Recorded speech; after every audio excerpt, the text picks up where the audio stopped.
ಧರ್ಮ ಧರ್ಮ ಧರ್ಮವೆಂದು ಹಗಲೆಂದು ಹಂಬಲಿಸುತ್ತೆ. ಜೂಜಿನ ವ್ಯಾಮೋಹವು ತಲೆಗೆ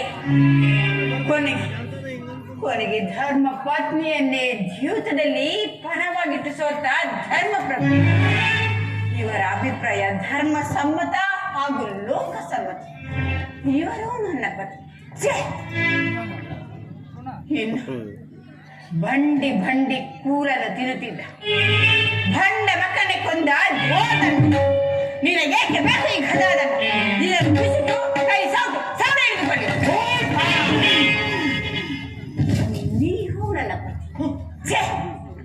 ಧಿಕ್ಕಾರದಲ್ಲಿ ಪತಿ ಜನ್ಮ.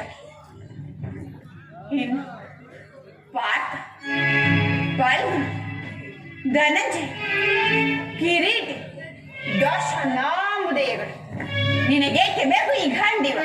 ಇದನ್ನು ಬಿಸಿಟು ಕೈಗೆ ಬಳೆ ಬೆಂಗನ ಹಾಕಿಕೊಂಡು ನೀವು ನನ್ನ ಪತಿ. ಇವರ ಕಾಲ್ವಲ್ಲಿ ನನ್ನ ಪತಿಗಳೇ ಅಲ್ಲ ಪರಮಾತ್ಮ. ಇವರಾರು ನನ್ನ ಪತಿಗಳಲ್ಲ, ನನ್ನ ಪತಿಗಳು. ನನ್ನ ಪಾಲಿನ ಮೃತ್ಯು ಸ್ವರೂಪಡ, ಮೃತ್ಯು ಸ್ವರೂಪಡು, ಮೃತ್ಯು ಸ್ವರೂಪ. ಅಣ್ಣ, ನನ್ನ ಪ್ರತಿಜ್ಞೆ ಈಡೇರಬೇಕಾದ ಇನ್ನೊಬ್ಬರ ಸಹಾಯವಿದ್ದರೆ ಸಾಕಣ್ಣ.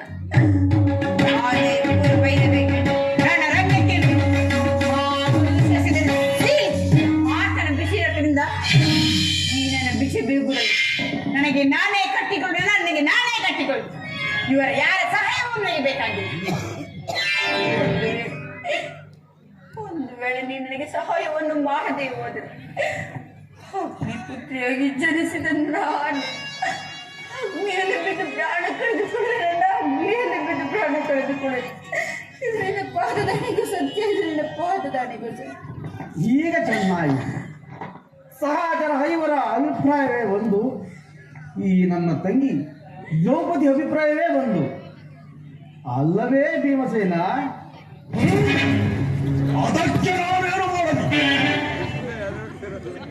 ಅದಕ್ಕೆ ನೀನೇನು ಮಾಡಿಯೇ? ಈಗ ಅಭಿಪ್ರಾಯ ಈಗ ಆಯ್ತಲ್ಲ ಅಂತ ಹೇಳಿದ್ರಷ್ಟೇ. ಅವಳು ಹೇಳಿದ್ದನ್ನು ನೀನು ಕೇಳಿದೆಯಲ್ಲ ಬಿಡು ಕೃಷ್ಣ. ಇದಕ್ಕೆ ನೀನು ಕೇಳಲ್ಲವೇ ಬಾವ?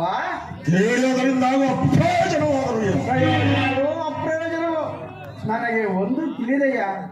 ಒಟ್ಟಿನಲ್ಲಿ ಸತ್ಯಾರ್ಥನಾದವನು ಆಲೈಸುವುದು ಪತಿಗಳಾದ ನಿಮ್ಮ ಕರ್ತವ್ಯಗಳು ತಾನೇ. ಏಕೆ ಎನ್ನುಳಿದ ನಾಲ್ವರು ಪತಿಗಳೇ ಅವರೇ ಹೊರಟು ಬಗೆಹರಿಸಿ ಅದಕ್ಕೂ ಈ ಚಂಡನೆವರೆಗೂ ಯಾವುದೇ ಸಂಬಂಧವಿಲ್ಲ. ಅಬ್ಬಾ, ಸಂಬಂಧವಿಲ್ಲ. ಸಂಬಂಧವಿಲ್ಲದೆ ಅಂದ ಕುರುಸಭೆಯಲ್ಲಿ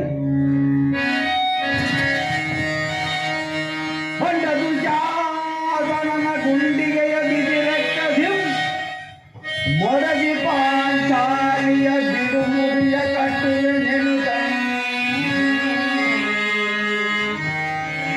ಜನಕದ ದಂಡದಿ ದುರ್ಯೋಧನನ ಕಡೆಯ ಪುಡಿಗುಟ್ಟಿಯ ನೆನುದಂ ಜನಕದ ದಂಡದಿ ದುರ್ಯೋಧನನ ಕಡೆಯ ಪುಡಿಗುಟ್ಟಿಯ ನೆನುದಂ ನುಡಿದೆಯೋ ಏನೆಂದು ಗಂಟುಗಲಿ ದಮ್ಮ ನುಡಿಗಳ ನುಡಿದು ಭಾವ ಮರೆತೆಯೋ ಮರೆತು ನಿದ್ರೆಯೋ ಇದೆಯೋ ಇರಿಮ್ಮ ಮನೋಗರ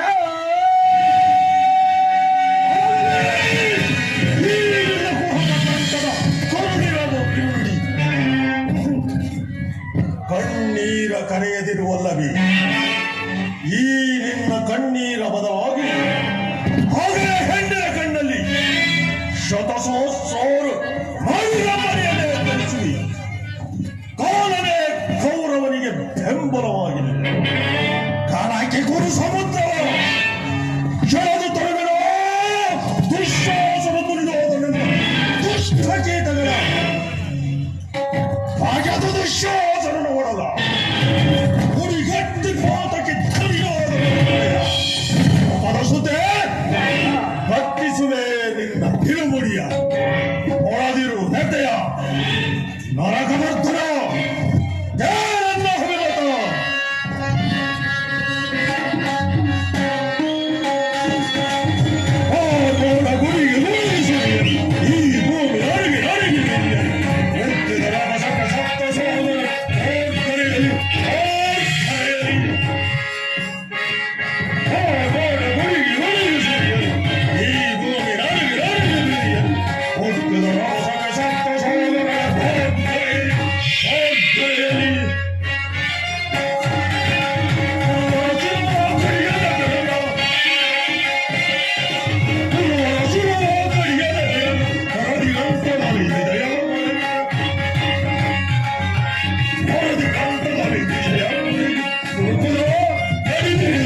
ಅವನು ಕಲಿ